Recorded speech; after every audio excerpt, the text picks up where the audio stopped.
Magandang tanghali mga ka-reels, mga ka-FB. Luto po tayo ng munggo. Hindi ko na po na-videohan yung pag-alaga po niya, malambot na po yan. Una po, ugasan ng munggo, ibabad na 1 oras o 30 minutes. Tapos po, isa lang na pakuluan, palambutin po, yan na po yung resulta. Ang ano po dyan, ang panghalo po dyan ay karning baboy po, yung malilitang kuwan panggisa. Tapos po, ang ingredient po dyan, yung sibuyas, bawang, na i-serve sa karning baboy. Ang pinaka-main na gulay po niya, ayan po, ang dahon ng ampalaya. Pwede rin po dyan ang laman ng ampalaya. O sa Quezon po, pwede rin po yung isa.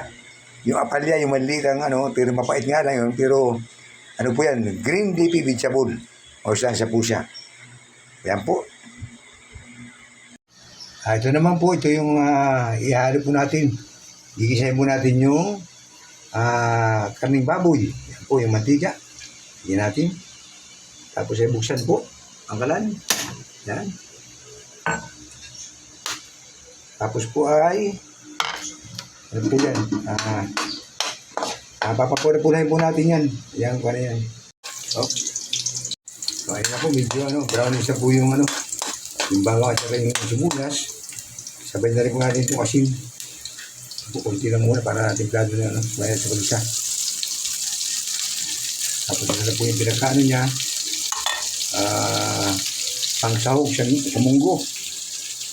Ano po yan? Kasim. Kasim ng baboy.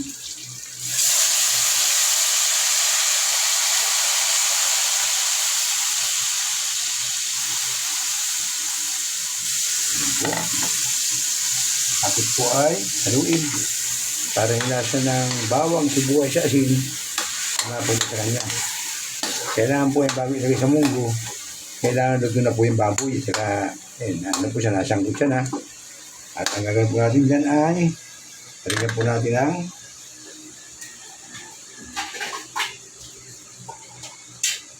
yung takpan po para po madaling maluto. Yan. Yan na po. Luto na po yung ating panghalo sa munggo na ginisang karning baboy. Yan po. At may po ihalo na po natin sa munggo yan. Para ayun na ganito na po. Ito na po yung ating munggo. Hindi ko na babinjohan yung pagluluto namin ng pagpalambot. Yan po, malambot na po yan. May lapot. Ihalo na po natin yung ating ginisang baboy. Ay, sorry. Ihalo na po natin yan. Ayan na po. Rekta na po yan. Yung bumbawang sibuyas ng ginisa, sinarin po ang patimpla ko sa kasama na po sa munggo. Yan, haluin.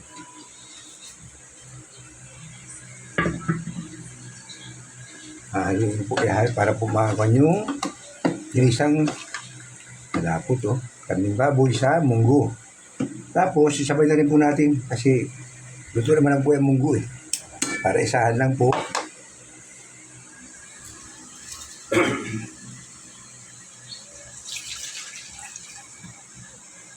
Every time naman po ako magluto, ito po yung ginawang hinugas bigas. Yan po maputi-puti ngayon, yan po yung hinugas bigas. Marasa po yan.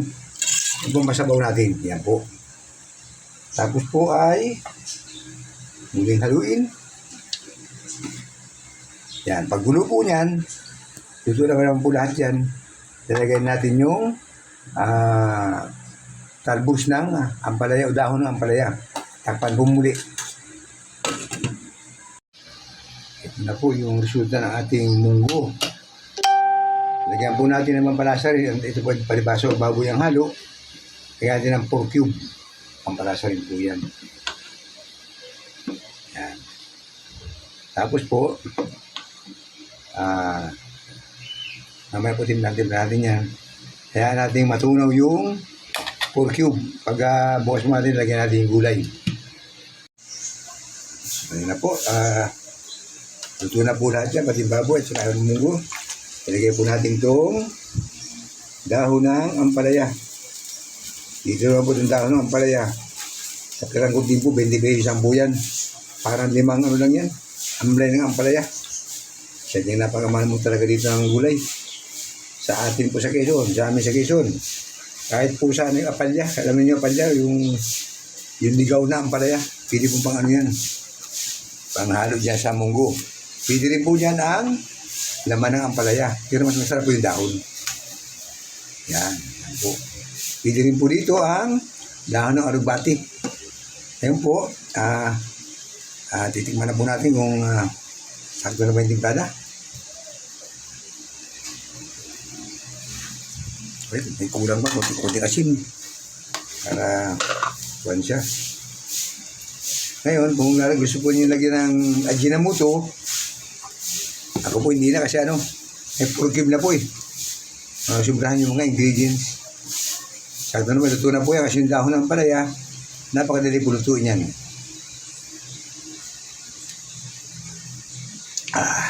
Po. Sa mga gustong matuto, sundan lang po yung aking video, pag-like and share. Tapos po pag-follow sa rin po yung aking YouTube channel. Ang pangalan po doon ay Rick Vlog. Salamat po, bye-bye.